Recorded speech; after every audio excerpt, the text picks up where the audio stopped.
नाजरीन, अगर आपके अंदर क्रिकेट का कीड़ा है तो ये शो आपने लाजमी देखना है। आजकल बाबर आजम बनना चाहते हैं, शाहीन अफरीदी बनना चाहते हैं, ग्रास रूट से प्रोफेशनल लेवल तक किस तरह से जाए। तो डायरेक्ट फ्लाइटें हैं वो आ जाती हैं। अच्छा, सिलेक्शन का क्या प्रोसेस होता है? सिलेक्शन कमेटी ऐसी होनी चाहिए। हमारे जो क्रिकेटर्स इंटरनेशनल जाते हैं उनकी इंग्लिश बहुत पोर होती है, तो वो उर्दू भी ठीक से नहीं बोल पाते। ओडीआई की अभी रिपोर्ट आई कि Shaheen Afridi number one batsman तो बाबर आजम। ये इंडिविजुअल हो गए। हमारे प्लेयर्स टॉप 10 में चल रहे हैं, नंबर 1 नंबर 2 चल रहे हैं, लेकिन टीम जो है वो 7 8 पे चल रही है। तो ये जस्टिफाई नहीं करता इनकी परफॉर्मेंस को। कुछ खासियतें कोहली में बाबर से बेहतर है, कुछ बाबर में कोहली से बेहतर है। तो जो नेक्स्ट ट्रॉफी आ रही है champions trophy, I think last year उठाई थी हमने। आपको लगता है ये उठा पाएंगे अगले साल? रिजवान के कैप्टनसी से कुछ ऐसा लगा है कि टीम में थोड़ी सी फर्क नजर आई है। अच्छा, चैंपियंस ट्रॉफी की बात चली रही है तो इंडिया जो है वो इस वक्त पाकिस्तान नहीं आना चाह रहा चैंपियंस ट्रॉफी के अंदर। इस पर आपका क्या कहना है? अगर वो अमन की चाहत रखते हैं कि फ्यूचर में अमन रहे तो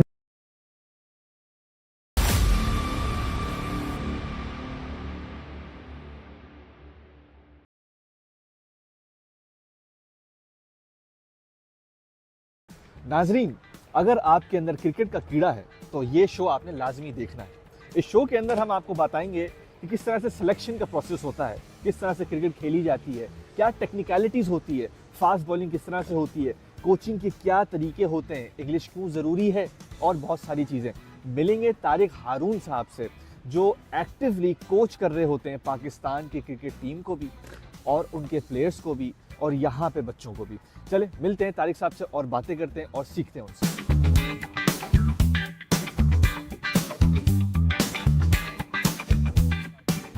अच्छा तारिक भाई, पहले के ज़माने से लेकर अब तक अगर हम देखें तो पाकिस्तान की जो क्रिकेट है वो जड़ों में बसी हुई यूथ के। पहले लोग अब्दुल कदीर साहब बनना चाहते थे, अब फिर इमरान खान साहब बनना चाहते थे, जावेद मियादाद बनना चाहते थे, उसके बाद वसीम अकरम बनना चाहते थे, शोएब अख्तर बनना चाहते थे, फिर शाहिद अफरीदी बनना चाहते थे, आजकल बाबर आजम बनना चाहते हैं, शाहीन अफरीदी बनना चाहते हैं। सवाल ये है कि एक बंदा ग्रास रूट से प्रोफेशनल लेवल तक किस तरह से जाए?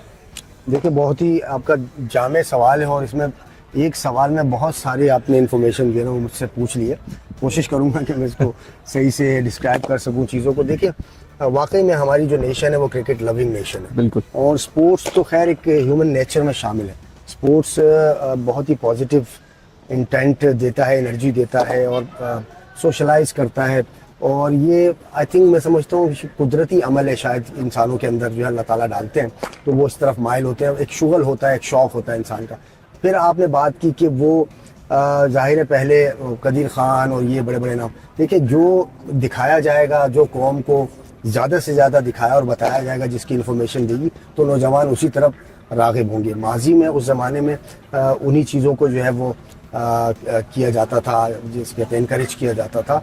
तो वो बड़े नाम होते थे, वो बड़े बड़े जो हमारे माजी में गुजरे हैं, जिन्होंने बहुत कारनामे किए हैं, इजादात किए हैं, चाहे वो फिज़िक्स में हो, साइंस में हो, हर चीज़ में, तो उन्हें जो है वो रखा जाता था मंजर आम पे।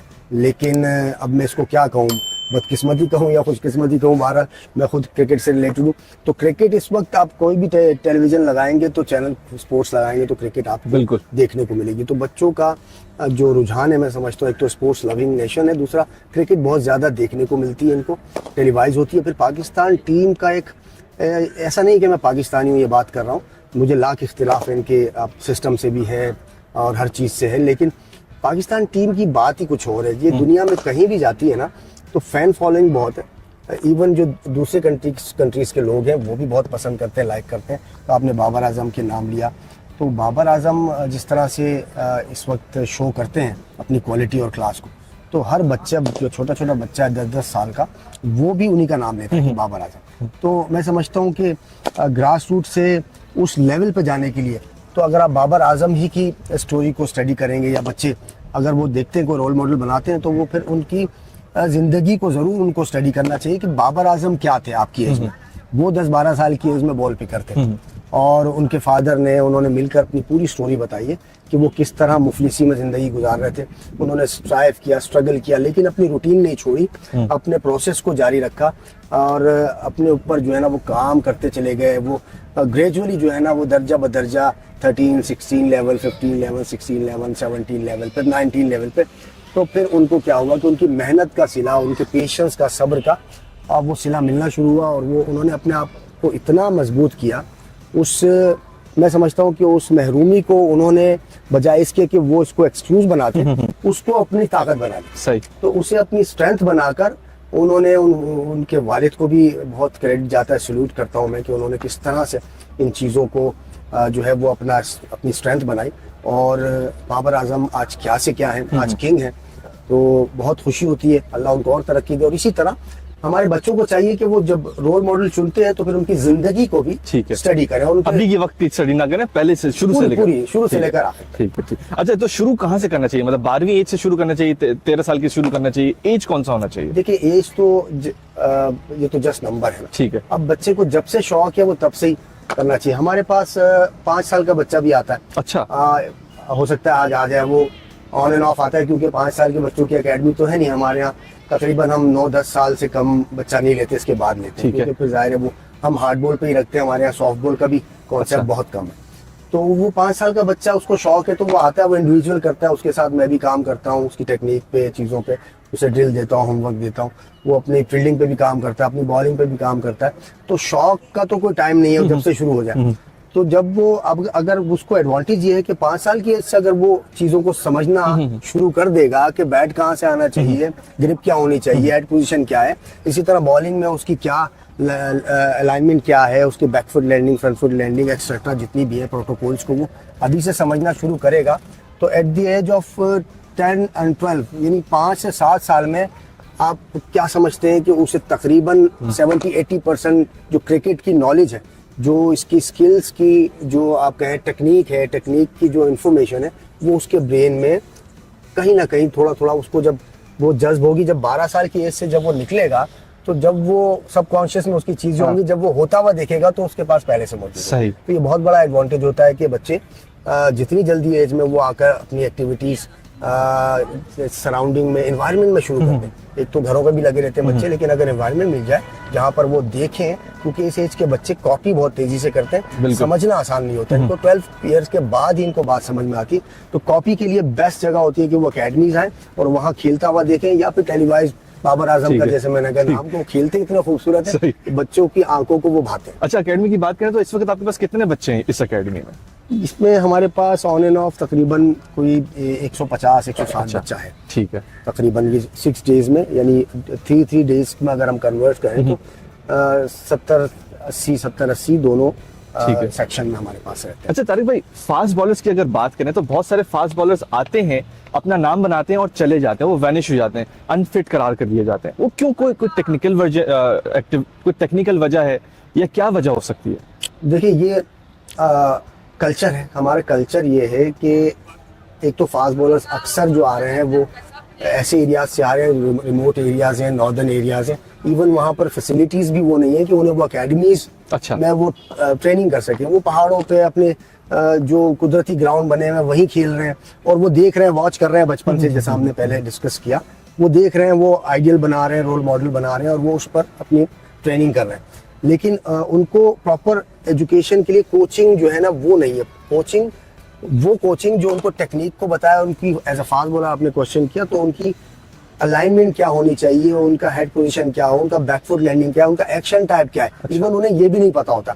अगर कोई नेचुरली उसमें निकल आता है कि उसका एक्शन जो है वो नेचुरली ही उसकी अलाइनमेंट अच्छी है और इंजरी फ्री है, तो वेल एंड गुड है। लेकिन अब हम देख रहे हैं कि नंबर्स ऑफ बॉलर जो है वो अनफिट इसलिए हो रहे हैं कि उनको तैयारी ही नहीं है, उन्हें मालूम ही नहीं होता। वो जब उस लेवल पे आते हैं PSL में या कौमी टीम में, तो वहाँ कोचेस फिर उन्हें बता रहे होते हैं, या हो सकता है कि वो रीजन के लेवल पे भी हमारे क्वालिफाइड सर्टिफाइड कोचेस आ गए, तो वो उन्हें वहाँ बताते होंगे कि यार आपका एक्शन टाइप ये है, तो आपका जो फ्रंट आर्म है वो कैसा आना चाहिए, आपके हेड पोजीशन क्या हो, आपकी बैकफुट की लैंडिंग ऐसी है, आपका रनअप सीधा हो, आपका कर्व में है, या एक्सेट्रा। बहुत सारे प्रोटोकॉल्स हैं फास्ट बॉलिंग में, अगर हम बात करने जाएंगे तो बहुत लंबी हो जाएगी। तो इन शॉर्ट ये है कि अवेयरनेस नहीं है। अवेयरनेस के लिए उनके पास फैसिलिटीज नहीं है, वो कोचेज नहीं है, ग्राउंड्स नहीं है और प्रॉपर एजुकेशन नहीं है स्पोर्ट्स की, क्रिकेट की खासतौर पर मैं कहूँगा।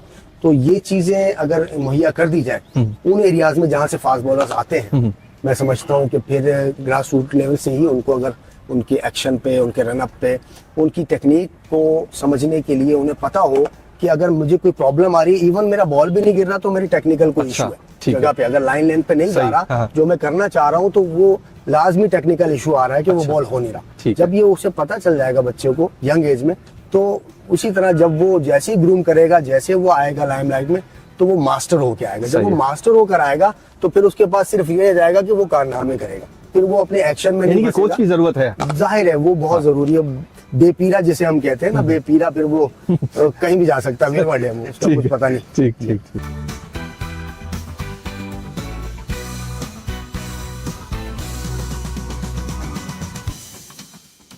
किया आपने ये नॉन बॉलिंग आर्म को आपने थोड़ा सा जो टारगेट है उस पर से नीचे लाना है फोर्सफुली, ताकि आपको जब रिलीज हो बॉल तो आप आगे की तरफ जाओ। ठीक है ना, अभी क्या हो रहा है, यहीं से आपने थोड़ा सा ओपन हो रहे हैं। एक्यूरेसी बहुत अच्छी थी, हेड पोजीशन बहुत अच्छा था, लेकिन साथ में ये जो नॉन बॉलिंग आर्म है इसको टारगेट की तरफ से नीचे लेकर आना है। नीचे लेकर आना है, या यूं करें लॉक, या पूरा लेकर आए, जैसे आपकी मर्जी है। ठीक है, लेकिन जब यूं लाएंगे और जो बैक लेग है इसको आपने इसके साथ कंबाइन करना है। जब यूं निकलेंगे तो आप टारगेट की तरफ निकलेंगे, इससे आपको मजीद एक्स्ट्रा पेस भी मिलेगी और निप भी मिलेगा, और आपकी अलाइनमेंट भी बेहतर हो जाएगी, इंजरी फ्री हो जाएगी। ठीक है, तो ट्राई करेंगे।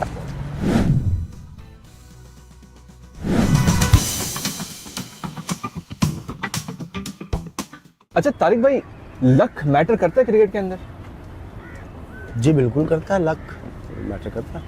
आप देखते हैं वो कैचेस छूट रहे होते हैं, और कल मैच हुआ है, टेलीवाइज हो रहा था, उसमें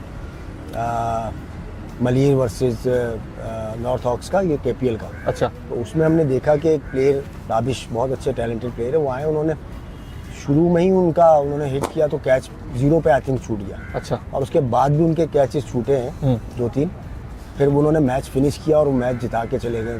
अच्छा। और नॉट आउट चले गए, आखिर तक रहे, 7-8 बैट्समैन आउट हो गए थे।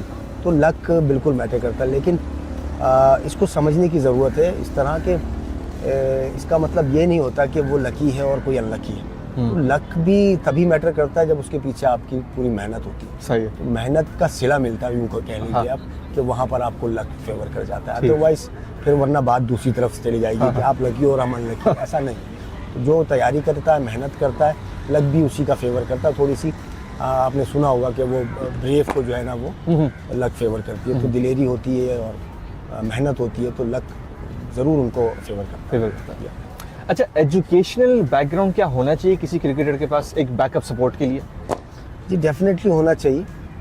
एजुकेशन तो जाहिर है कि वो एक नॉलेज है दुनिया के बारे में, और अगर वो कोई आपको फील्ड ले लेते हैं उसमें, तो जाहिर है वो टेक्निकल, आप उसमें साइंस में चले जाते हैं, या कहीं भी किसी भी उसमें फील्ड में आप जाना चाहते हैं, तो उस पर रिसर्च करते हैं। तो एजुकेशन तो शऊर देती है, और एजुकेशन ही मैच्योर करती है इंसान को, और फिर वो ब्रॉड होता है उसका माइंड, उसको चीज़ें समझ में आती हैं। कल्चर्स, डिफरेंट कल्चर्स को समझेगा, डिफरेंट मज़ाहिब को समझेगा, दुनिया के बारे में उसे नॉलेज होनी चाहिए।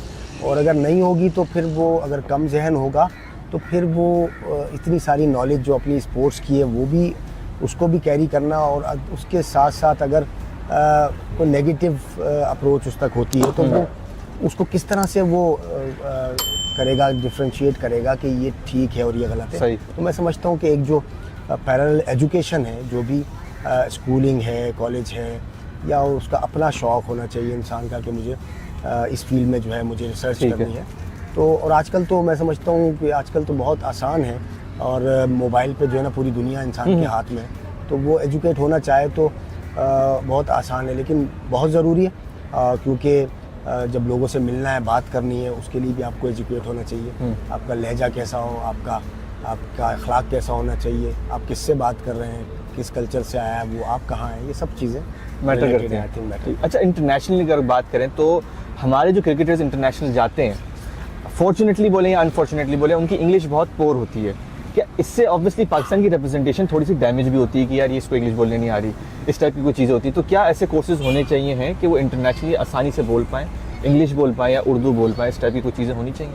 देखिए, जो बात आप कह रहे हैं ना, मैं नहीं समझता कि वो अगर इंग्लिश नहीं बोल पाते तो इसमें कोई बुरी बात ये है। बुरी बात है। हाँ। लेकिन सवाल ये है कि वो उर्दू भी ठीक से नहीं बोल पाते, तो बात वहीं आ गई कि एजुकेशन, बिल्कुल उनको सर्टन लेवल पे जब वो आ गए हैं, आप देख रहे हैं कि यार ये फ्यूचर कैप्टन है या ये प्लेयर है, इसने मैन ऑफ द मैच होना है, इसने बात करनी है दुनिया से, इसने प्रेस कॉन्फ्रेंसेस करनी है, उस प्लेयर को चाहिए सबसे पहले तो मैं समझता हूँ कि वो अपने लबो लहजे पे काम करना शुरू कर दे। जब वो आ गया है, एक स्टार बन गया है, अब उसे मालूम है मुझे मुख्तलिफ चैनल्स पे बैठना है, मुझे इंटरव्यूज़ देने हैं, मैंने बात करनी है, मैंने सहाफ़ी को भी जवाब देना, उसके तल्ख़ सवालों के भी जवाब देने हैं तहम्मुल से।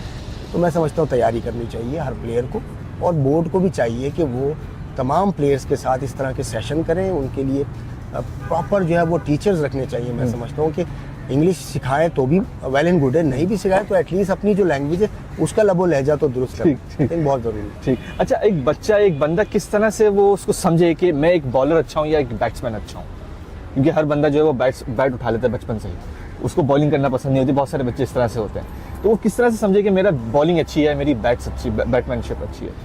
देखिए, ये अब बहुत कम बच्चों को ये अवेयरनेस होती है, ये शौक पे बात होती है। ऐसा हुआ है, ऐसा हमारे सामने भी होता है अक्सर, और दुनिया में भी हुआ है कि शाहिद आफरीदी लेग स्पिनर थे, लेकिन उन्होंने बैटिंग से जो किया फिर वो सारी ज़िंदगी वो किया, लेकिन वो बॉलर फिर भी वैसे ही रहे, नो डाउट बॉलर भी वर्ल्ड क्लास थे। इसी तरह बच्चे वो डिसाइड नहीं कर पाते, अच्छा। यंग एज में वो डिसाइड नहीं कर पाते, वो अपने उसी शौक में लगे हुए। अगर उन्हें बॉलिंग का शौक है और बैटिंग उनकी बॉलिंग से अच्छी है, लेकिन उन्हें नहीं अंदाज़ा हो रहा और वो बॉलिंग के पीछे ही पड़े हुए, तो ये शौक पे डिपेंड करता है।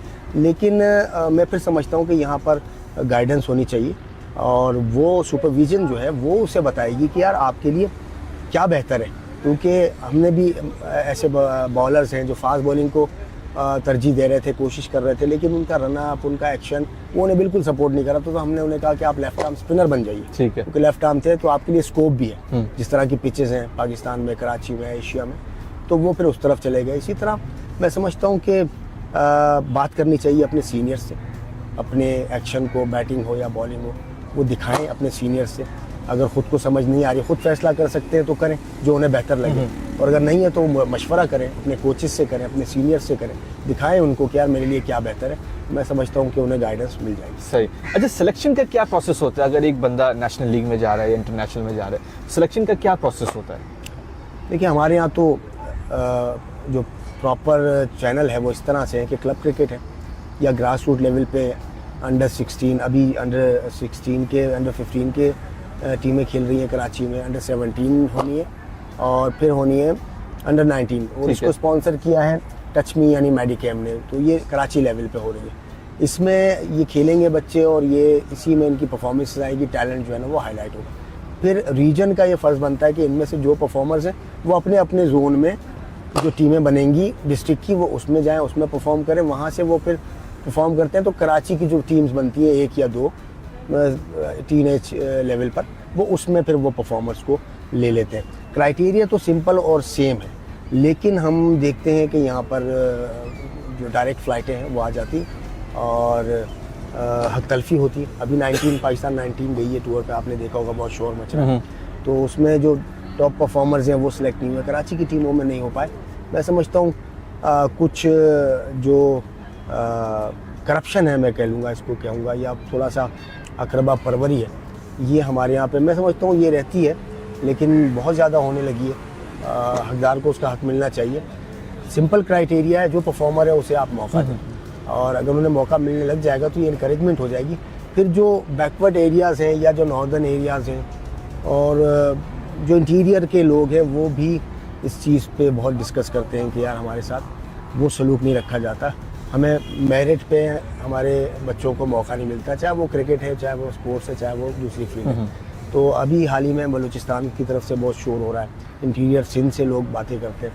तो मैं समझता हूँ कि इस वक्त प्योर जो सिलेक्शन की आपने बात की, तो प्योर एक सिलेक्शन कमेटी ऐसी होनी चाहिए कि जिसकी जो प्रायोरिटी है वो सबसे पहले पाकिस्तान होनी चाहिए, बाद में वो रंग और नस्ल पे जाएं तो वो ज़्यादा बेहतर होगा।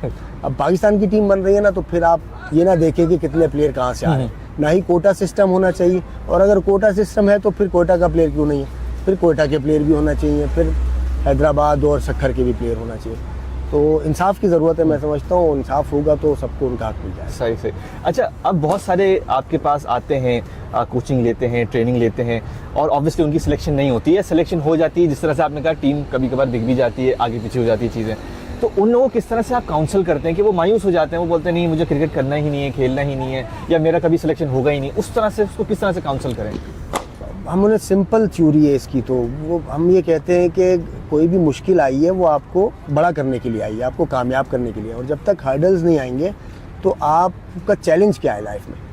चैलेंज यही है कि आप डिज़र्व करते थे, लेकिन जो है वो कोई और आ गया, आप ये समझते हैं कि यार मैं डिज़र्विंग था, नॉन डिज़र्विंग आ गया। अब आपके लिए क्या है लाइफ में? क्या आप मायूस हो जाएंगे? तो ये तो कोई बात नहीं। अब आपके लिए एक चैलेंज आ गया है कि आपने अब इनको भी बीट करना है, इतनी परफॉर्मेंस करनी है, अब इतनी नेक्स्ट टाइम इतनी मेहनत करके आना है कि इनको भी बीट करना है आपने, और आपको ये मौका दिया है अल्लाह ने कि आप अपने आप को और बड़ा करें, ना ये कि आप मायूस हो कि अपने आप को छोटा कर लें। तो जितना बड़ा इम्तिहान होता है उतनी बड़ी कामयाबी होती है। एग्ज़ाम्स होते हैं, हम इस तरह मिसाल देते हैं बच्चों को, आप एग्ज़ाम्स के लिए तैयारी करते हैं, पेपर्स देते हैं, तो आप जितने अच्छे पेपर्स देते हैं उतना अच्छा रिजल्ट आता है। तो हर्डल को नेगेटिव नहीं लेना चाहिए। हर्डल और फेलियर जो है वो इंसान को बड़ा बनाते हैं, इंसान को ज़िंदगी में बहुत आगे लेकर जाते हैं, तो इसको पॉजिटिव लेना चाहिए। और यही आपके चैनल के तवज्जुह से भी मैं कहूँगा कि ये लाइफ में अब आएंगे नहीं तो आप कैसे, आपको पता चलेगा मेरे सामने चैलेंज क्या है। तो पहला चैलेंज, दूसरा चैलेंज, इसी तरह छोटे से बड़ा चैलेंज, बड़े से बड़ा चैलेंज, इन्हीं को अबूर करेंगे तो आप दुनिया में जाकर फिर जो दूसरी नेशंस हैं उनको आप मुंह दे सकेंगे और आप वर्ल्ड क्लास होंगे। अदरवाइज़ तो आप अगर इन्हीं से भिड़ के यहीं अपने आप को रोक लेंगे तो आप तो फिर अपनी डिस्ट्रिक्ट लेवल के भी आप शेयर नहीं हुए, चैंपियन नहीं हुए। अब आपने बनना है वर्ल्ड क्लास, पाकिस्तान टीम में खेलना है, तो आपने इतना बड़ा दिल और इतना स्ट्रॉन्ग जो है ना आपने दिमाग लेके जाना है, विजन लेके जाना है कि आपके गोल्स ऐसे हो कि आप कोहली को बीट करना चाह रहे हो, आप बाबर आजम को बीट करना चाह रहे हो, आप जो है वो मिचेल स्टार्क से ज़्यादा तेज़ गेंद करना चाह रहे हो, शोएब अख्तर के रिकॉर्ड को तोड़ना चाह रहे हो। तो ये हमारी एजुकेशन रहती है हर बच्चे के साथ। और जब इंसान को हौसला मिलता है और विजन मिलता है और गोल सेटिंग होती है तो इंसान आता है, क्योंकि उसके अंदर नेचुरली है कि उसको जब चैलेंज किया जाता है ना तो वो फिर मायूसी से निकलकर पॉजिटिविटी की तरफ कम बैक करता है। ठीक ठीक। अच्छा, विराट कोहली की बात हो ही रही है, तो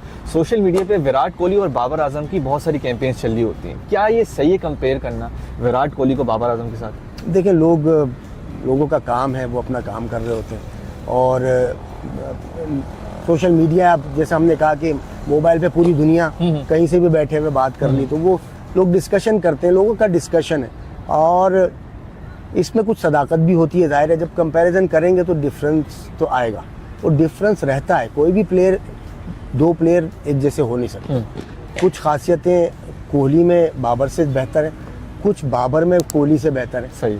तो जिस इस तरह कर लें, जैसे मिसाल दी जाती है कि यार बैकवर्ड माशरे में मर्द और औरत जो है ना, वो मर्द को खुदा बना देते हैं और औरत को जो है बिल्कुल इस तरह से। लेकिन कुल्ली तौर पे ये दोनों के जो राइट्स हैं, हुकूक है, अल्लाह ने बराबर रखे हैं। तो जो मैच्योर लोग होते हैं या जो लोग इल्म वाले होते हैं वो समझते हैं। लेकिन कुछ चीज़ों में मर्द को फजीलत है, कुछ में औरत को फजीलत है। मैं इस तरह से समझाना चाहूँगा। इसी तरह कुछ चीज़ें कोहली की बाबर से बेहतर हैं, लेकिन कुछ चीज़ें बाबर की कोहली से बेहतर। ठीक है। लेकिन ये दो डिफरेंट टाइप के प्लेयर हैं। बाबर की अपनी एक क्लास है जो कि वर्ल्ड क्लास है, और कोहली की अपनी एक क्लास है जो कि वर्ल्ड क्लास है। कुछ चीज़ों में कोहली को एज है, वो उसका बैकग्राउंड खेलें, उसकी एजुकेशन का बैकग्राउंड खेलें, जो हम बार बार डिस्कस कर रहे हैं। उसकी एजुकेशन है, उसका विजन है, कुछ कल्चर है, इंडियन कल्चर है, कुछ पाकिस्तानी कल्चर का भी मारा हुआ होता है एक प्लेयर। तो मैं तो कहता हूँ इस कल्चर से इस तरह का प्लेयर आ जाना बहुत बड़ी बात है। बाबर आजम द किंग लोग कहते हैं, इतना वर्ल्ड क्लास प्लेयर आया। मैं हमेशा कहता हूँ, आज फिर कहूँगा, बाबर अपने पोटेंशियल पे नहीं खेलता, क्योंकि बहुत ज़्यादा प्रेशर रहता है। आप देखते हैं अभी क्या उतार चढ़ाव आया उनके करियर में, और फिर बैकग्राउंड भी इतना स्ट्रॉन्ग नहीं है, एजुकेशन भी उस तरह से स्ट्रॉन्ग नहीं है। तो मैं समझता हूँ खैर लर्निंग तो जारी है, लर्निंग तो कब्र तक जारी है। तो वो इस तरह से फिर भी परफॉर्म करना और सस्टेन करना वर्ल्ड वाइड, और एडमायर करना, लोगों को अपनी तरफ मुतवज्जह करना। वर्ल्ड क्लास प्लेयर जो है वो फिर उनकी तारीफ़ करते हैं कि बाबर की जो क्लास है वो, तो फिर मैं समझता हूँ कि वो बहुत ही कोहली से बहुत ऊपर ले जाती है ये चीज़ें उनको। ठीक है। और जहाँ कोहली की क्लास है वो अपनी क्लास अपनी जगह है। अच्छा, ओडीआई की अभी रिपोर्ट आई कि शाहिन अफरीदी नंबर 1 हो गए। As a bowler, and number 1 batsman तो बाबर आजम है। क्या पाकिस्तान इस वक्त उरूज पे चल रहा है क्रिकेट के हवाले से अगर बात करें तो? देखिए, ये इंडिविजुअल्स हो गए। अगर पाकिस्तान टीम की बात की जाए तो टीम को जब नंबर 1 होगी तो फिर हम एज अ क्रिकेटर, मैं एज अ क्रिटिक मैं बात कहूँगा कि जब मेरी टीम नंबर 1 होगी तो मेरा हर वो प्लेयर नंबर 1 होगा। इस मुल्क के लिए, तमाम आवाम के लिए वो नंबर 1 होगा, क्योंकि टीम नंबर 1 पे होगी, चाहे वो टेस्ट में हो, T20 में हो। लेकिन हम देखते हैं कि हम बांग्लादेश से हार जाते हैं, हम श्रीलंका हमें 2 इवेंट में हरा देता है जूनियर लेवल पे, हम UAE से हार जाते हैं।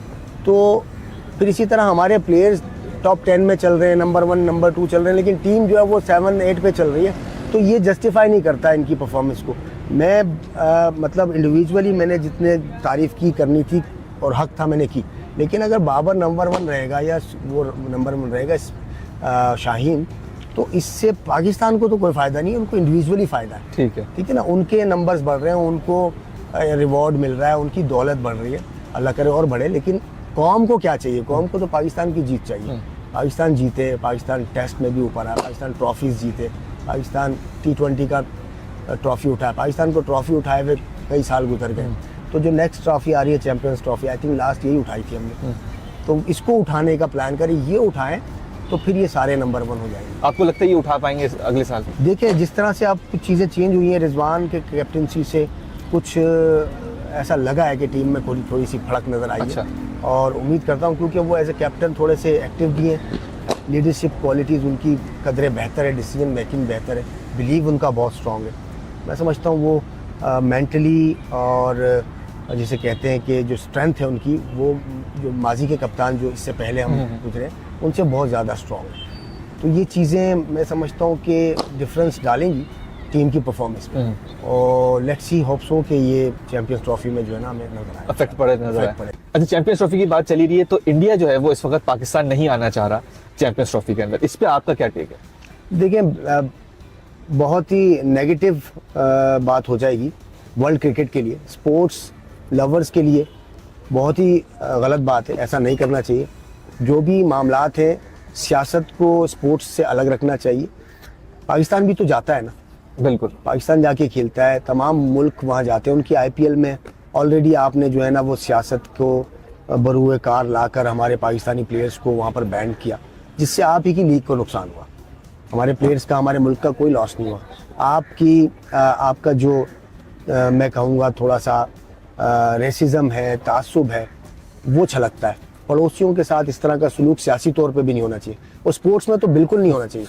आपकी कबड्डी की टीम आ जाती है, आपके दूसरे इंडिविजुअल आ जाते हैं, रेसलर्स आ जाते हैं, पाकिस्तान टीम भी वहाँ जाती है, और कभी भी पाकिस्तानी प्लेयरों ने कड़े से कड़े वक्त में बुरे से बुरे धमकियाँ मिलती ही रही हैं इनको, और इमरान खान के दौर से लेकर वसीम अकरम और आज तक मैं समझता हूँ रिजवान भी रेडी रहेंगे, कब जाना है भाई हम जा रहे हैं। तो मैं समझता हूँ थोड़ा सा करेज पैदा करनी चाहिए इंडियन गवर्नमेंट को भी कि स्पोर्ट्स में वो मुदाखलत न करें। हाँ, अपनी सिक्योरिटी को देखें, अपने प्रोटोकॉल्स को देखें, मामलात को देखें, जितना सेफ्टी मेजर्स ले सकते हैं, मेजरमेंट्स कर सकते हैं करें, लेकिन रुकावट न डालें, क्योंकि ये वो दो नेशन है जब ये आपस में खेलती हैं तो दुनिया में सबसे ज़्यादा फॉलो किया जाता है। तो मैं समझता हूँ कि अगर वो अमन की चाहत रखते हैं कि फ्यूचर में अमन रहे, तो वो स्पोर्ट्स के जरिए आना आसान रहेगा। तो इस तरह के डिसीजन नहीं लेने चाहिए। अच्छा, आपने एकेडमी की बात कर ली, आपने ट्रेनिंग की बात कर ली, आपने सिलेक्शन की बात कर ली, अब जरा इस पे बताएं कि एक बंदे का लाइफस्टाइल क्या होना चाहिए क्रिकेटर के लिए, कि ऑब्वियसली उसका खाना पीना, उसका डाइट, उसका उठना बैठना, सब चीज़ें भी मैटर करती होंगी। देखिए, बिल्कुल आपने रिलेटेड क्वेश्चन किया है, सबसे अहम है। जब हम बात करते हैं रूटीन की, रूटीन हो, उसका प्रोसेस हो, उसमें डिसिप्लिन हो, टाइम पे आपने खाना है, टाइम पे सोना है, खाना क्या चाहिए, क्या नहीं खाना चाहिए, कौन सी चीज़ मेरे लिए मुझे सेहत है एज एन एथलीट, कौन सा खाना मेरे लिए सेहतमंद रहेगा, ये अवेयरनेस सारी ये होनी चाहिए।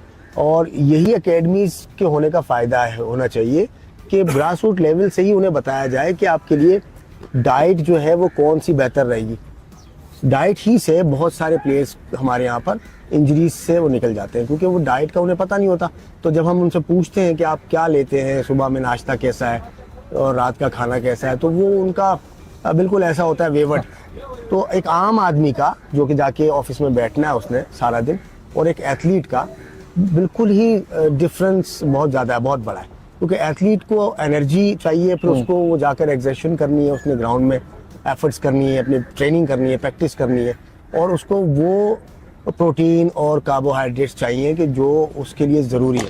उसे वो नहीं चाहिए कि वो तेल में जो है पराठे पके हुए खा रहा है और वो चाय पापे से नाश्ता करके आ गया और वो 2 घंटे का ट्रेनिंग सेशन करेगा, तो डेफिनेटली उसके मसल्स में जो ना वीकनेस आएगी।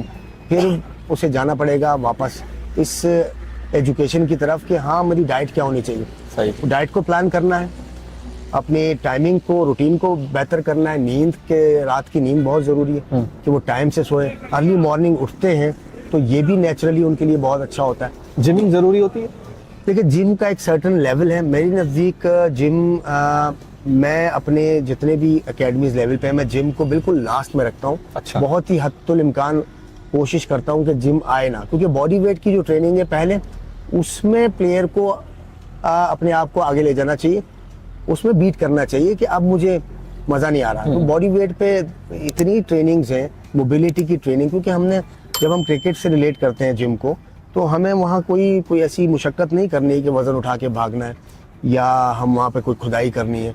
मैं तो मतलब ये भी क्वेश्चन रेज करता हूँ कि जो फिटनेस टेस्ट है उसमें भी ये जिम के अंदर ले जाते हैं और भारी भारी वज़न उठवाते हैं। तो मैं नहीं समझता कि क्रिकेट के साथ रिलेटेड है ये किसी तरह से। ये अच्छा लग रहा है ये चीज़ को लेकर। तो बॉडी वेट का गेम है, ज़्यादा से ज़्यादा आपने 1.5-2 किलो का बल्ला उठाया हुआ है, आप आधा किलो का आपने एक पाँव का हेलमेट पहना हुआ है, इसी तरह कुछ 2-4-5 केजी का मामला वो भी इक्वली डिस्ट्रीब्यूट हो जाता है पूरी बॉडी पे। ठीक।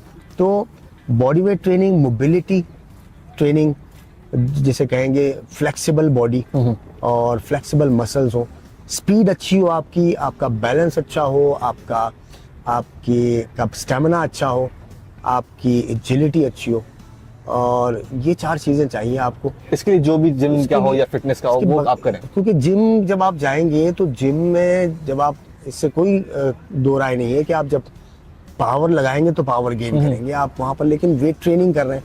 जिम में आजकल स्मार्ट ट्रेनिंग भी होने लगी है, अब थेराबैंड्स के साथ होती है, लाइट वेट के साथ होती है, तो वो मोबिलिटी एक्सरसाइजेस से मुझे कोई एतराज़ नहीं है, वो अगर जिम में करें आप, चाहे वो ग्राउंड में आकर करें, लेकिन मोबिलिटी एक्सरसाइज होनी चाहिए, क्योंकि ये गेम जो है वो मोबिलिटी का है, रादर दिन के हमको वेट ट्रेनिंग करें तो वजन तो यहाँ उठाना नहीं। फुर्ती का गेम है, बैलेंस का गेम है, पावर का गेम है और स्पीड का गेम। सही है। तो ये 4 चीजें अगर आप जिम में जाकर इसकी ट्रेनिंग करते हैं तो मुझे कोई एतराज नहीं, लेकिन अगर आप बॉडी बिल्डिंग करना शुरू कर देते हैं, मसल डेवलप हो दिखने में, लेकिन फिर आप ग्राउंड में जाके इंजर्ड हो जाते हैं, तो उस जिम का कोई फायदा नहीं। ठीक ठीक। अच्छा तारिक भाई, ये भी बताएं कि बहुत सारे ऐसे क्रिकेटर्स होते हैं जो कि नेशनल और इंटरनेशनल ना, उनको फेम बहुत मिल जाती है और उनको स्पॉन्सर्स आते हैं, उनको ब्रांड्स आते हैं, उनके इंटरव्यूज चल रहे होते हैं नेशनल इंटरनेशनल। तो आपको क्या लगता है कि इससे अफेक्ट पड़ता है बंदे की परफॉर्मेंस पे? क्योंकि ऑब्वियसली उसको फोकस करना चाहिए अपने क्रिकेट पे, अपने काम पे, अपनी परफॉर्मेंस पे, बट वो स्पॉन्सरशिप्स, ब्रांड्स और इन चीज़ों पे फोकस कर रहा है, तो क्या इससे फर्क पड़ता है परफॉर्मेंस पे? देखिए, ये तो अब पार्ट ऑफ लाइफ हो गया ना। जब आप उस लेवल पे चले गए एज अ गुड प्लेयर, फिर स्पॉन्सर्स आ रहे हैं, फिर आपको जाहिर है फेम भी मिल रहा है, पैसा भी मिल रहा है, फिर आपको मीटिंग्स भी करनी है, आपको ब्रांडिंग भी करनी है, तो ये तो आपके पार्ट ऑफ लाइफ हो गया, उसी क्रिकेट के साथ रिलेटेड हो गया। लेकिन मैं समझता हूँ कि उसे ये सोचना चाहिए प्लेयर को कि आज ये चीज़ें जो रिवॉर्ड्स मुझे मिल रहे हैं इसकी वजह क्या है। सही। तो जब उसको वो सोचेगा तो वो जाएगा कि मेरी परफॉर्मेंस है, तो फिर वो ज़्यादा फोकस अपनी परफॉर्मेंस पे करेगा, और वो तो टाइम तो निकालना है उन चीज़ों के लिए, वहाँ पर कोई महारत नहीं दिखानी, वो तो उसकी परफॉर्मेंस और पर्सनैलिटी पे उसे चीज़ें मिल रही हैं। तो महारत जहाँ दिखानी है वहाँ पर पूरा टाइम दे, अपनी स्किल्स को मज़ीद डेवलप करे, कुछ अपने गोल सेटिंग करे, अपने टारगेट सेट करे जो अचीव करने हैं उसने इन फ्यूचर इनकमिंग सीरीज़ में, टूर्नामेंट्स में। तो मैं समझता हूँ कि इस तरह जो है वो इस चीज़ को नेगोशिएट किया जा सकता है, और ये तो पार्ट ऑफ लाइफ है, प्लेयर्स के साथ रहता ही है। ठीक है, यानी कि ये परफॉर्मेंस में मैटर नहीं करता, मतलब बैलेंस करे। बिल्कुल। अच्छा तारिक भाई, एक कोच में क्या एबिलिटीज होनी चाहिए, क्या खूबियां होनी चाहिए कि वो कोच बन सके? देखिए, मैं समझता हूँ अगर एक भी खूबी हो ना तो वो एक अच्छा कोच बन सकता है। अच्छा। और वो है मोटिवेटर। ठीक है। अगर वो मोटिवेटर है, अगर वो मोटिवेट कर सकता है, वो मोटिवेशन दे सकता है एक प्लेयर को, तो मैं समझता हूँ कि वो एक अच्छा कोच साबित हो सकता है। और उसके बाद अगर वो एजुकेशन कर ले, कोर्सेज कर ले, वो चीज़ों को टेक्निकली समझ ले, क्रिकेट अगर उसने खेली हुई है तो उसका ये एक मैं समझता हूँ एक क्या कहेंगे इसको आप, स्किल, ये स्किल ही है और आदत कह लें कि अगर आप मोटिवेट करते हैं तो coaching it's all about motivation, facilitation. Facilitate करेंगे, मोटिवेट करेंगे और बताएंगे उस प्लेयर को कि वो और क्या इससे ज़्यादा क्या अचीव कर सकता है, उसे यकीन दिलाएं और उसका बिलीफ सिस्टम को और उसके जो सेल्फ कॉन्फिडेंस को बूस्ट कर सके। यही कोचिंग है मैं समझता हूँ, बाकी कमाल तो सारा प्लेयर का ही होता है, ठीक। कोच की यहीं तक रेंज है। ठीक है तारिक भाई, दुनिया में सबसे कीमती चीज़ होता है वक्त, वो आपने हमें दिया, हमारे मुल्क को दिया, प्लेयर्स को दिया, बच्चों को दिया और आप दे जा रहे हैं पाकिस्तान को। आपने बहुत टॉप क्लास के क्रिकेटर्स भी आपने प्रोड्यूस किए, आपका बहुत बहुत शुक्रिया। थैंक यू सो मच, आप आए, थैंक यू सो मच। तो ये था आज का हमारा एपिसोड तारिक हारून साहब के साथ। नाजरीन, आज मैंने बहुत कुछ सीखा। आज मैंने ये सीखा कि किस तरह से पाकिस्तान के अंदर सिलेक्शन का प्रोसेस होता है क्रिकेट के हवाले से। मैंने ये सीखा कि किस तरह से बॉडी पोस्चर बॉलिंग के वक्त, बैटिंग के वक्त ज़रूरी होता है। एक कोच का क्या इंटीग्रेशन होती है एक क्रिकेटर की लाइफ के अंदर। मैंने ये सीखा कि कोच की क्या क्या खासियतें होती हैं। मैंने ये सीखा कि पीसीबी को क्या क्या चीज़ें करनी चाहिए हैं। मैंने ये सीखा कि पाकिस्तान के अंदर जो चैंपियंस ट्रॉफी होने जा रही है 2025 के अंदर, इंडिया को क्यों आना चाहिए, अपनी अना को ख़त्म करना चाहिए और साथ मिलके काम करना चाहिए, क्योंकि क्रिकेट की ऑब्वियसली कोई बाउंड्री नहीं होती। क्रिकेट जो है वो प्यार का, अमन का पैगाम है। अगर इंडिया को अमन करना है तो हमारे पास आएँ, क्योंकि हम लोग भी उनके पास जाते हैं। दूसरी चीज़ मैंने ये सीखी कि किस तरह से हम लोग आइडियलाइज़ कर रहे होते हैं क्रिकेटर्स को और किस तरह से आइडियलाइज़ के बाद हमें उनकी रूटीन को फॉलो करना चाहिए, उनकी लाइफ को फॉलो करना चाहिए और बहुत सारी चीज़ों को फॉलो करना चाहिए। लाइफस्टाइल भी क्यों ज़रूरी होती है ये भी मैंने सीखा। आपने क्या क्या सीखा आपने मुझे कमेंट सेक्शन के अंदर बताना है। इसी के साथ मिलते हैं अगले यूट्यूब और टिकटॉक की वीडियो में, फेसबुक और इंस्टाग्राम की पोस्ट में, ट्विटर यानी एक्स की ट्वीट्स, पिंटरेस्ट की पिन्स, व्हाट्सएप की अपडेट्स और लिंक्डइन की एक्टिविटीज़ में। इसी के साथ हसन अंसारी साइनिंग ऑफ।